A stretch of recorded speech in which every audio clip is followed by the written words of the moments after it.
Alright, legends, welcome along to Here's Rodder's Reviews, and we're getting into He-Man and the Masters of the Universe in this episode. It's been a little while since I did any reviews on this series, but I'm confident that I'm going to get it finished shortly, and I've got a tasty one to replace it after we're finished. We're actually going to, I think it's like maybe 12 of these left to do, and once we get through that, we're going to do this. If you've never heard of Ulysses 31, brilliant series. We'll get to that as soon as we can, but this episode here is called Game Plan, and it is episode 54 in the run of Masters of the Universe. I was convinced for years that He-Man had a few different series worth on it, but it turns out unless in the box set they're just one episode after the other. It's not actually split into series as such, but yeah, a lot of episodes. But again, it's one of these shows that seemed to be on television forever back in the day. Yeah, classic show. A lot of love for it. And this one, there is a new villain in it. Watching back on it now, I'm actually really surprised at how little Skeletor is actually in the entire run of the series. It's just for the main villain in it. You're sort of expecting him to be there every episode where he's not. So in this one, we've got a villain by the name of Negator, and he is like a gamester character, and he has set up like a virtual reality world inside his massive computer system that he has, and he wants to put live people in there to have fun, so he is, excuse me, it's very early in the morning, I'm half asleep. He just wants to put somebody into this virtual reality world and just torment them more than anything else. But he does have a special interest in Man-at-Arms, so that's his main goal, and this one is to get hold of him and his talents, building weapons and whatnot. And he feels Man-at-Arms is completely wasted working towards good, where he could be, evil like him. So to get hold of him, torments again. He kidnaps Tila to get it, Man-at-Arms. So there's a lot of action in this episode. It's not so thick in storyline, but at the beginning,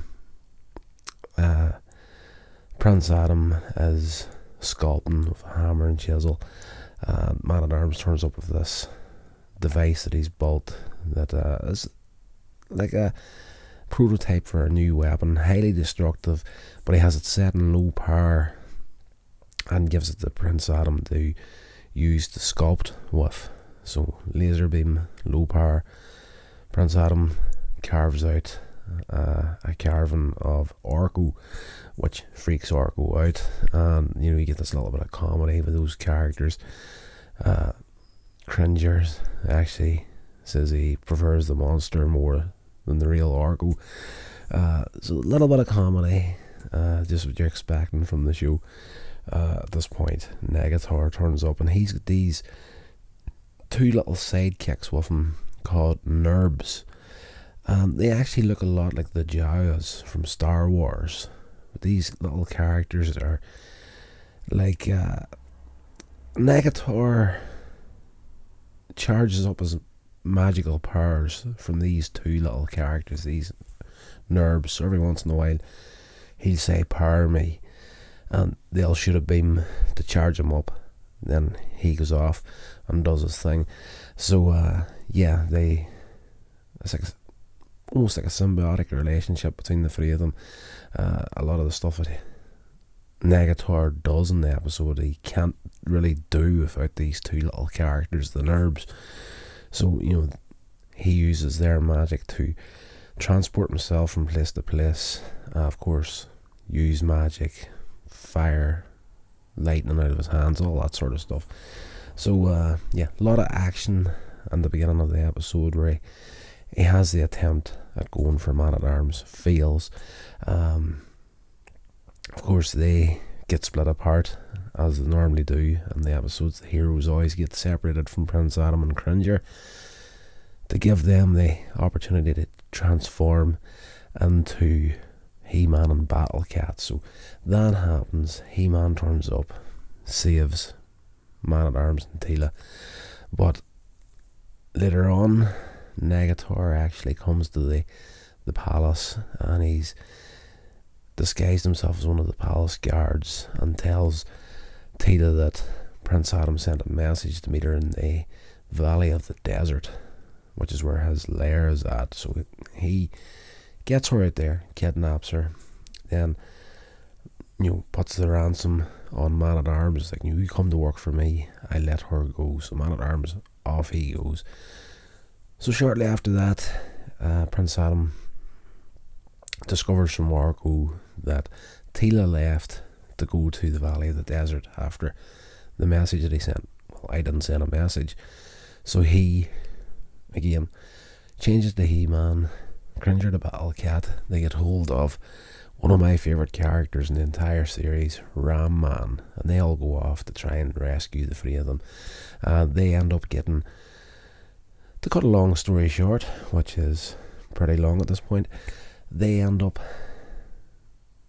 almost rescuing them, but it's all part of Negator's master plan here. He lets them escape. After he's caught them, they're in a little cell. Cringer and Ram Man manage to break He-Man and Teela out of this cell, and they go to get Man-at-Arms. So Teela, Battle Cat are captured in like a freeze ray, along with Man-at-Arms, and He-Man and Ram Man are put into this virtual reality world where they have to fight against these computer generated enemies in a maze. The point is to get out of the maze without getting killed, more or less. Just your average computer game style sort of a scenario from the 80s.